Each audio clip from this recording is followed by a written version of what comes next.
We actually have brought in at least in three patrols that have been conducted in the area of Cebo Chico.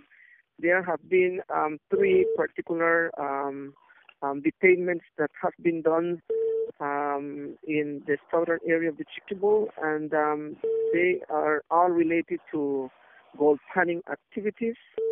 So, first, detainment that was done was with four of them, and then the second time it was also with four, and the third one that happened just over the last 2 days, there were five of them. So that has been the scenario in terms of the detainments.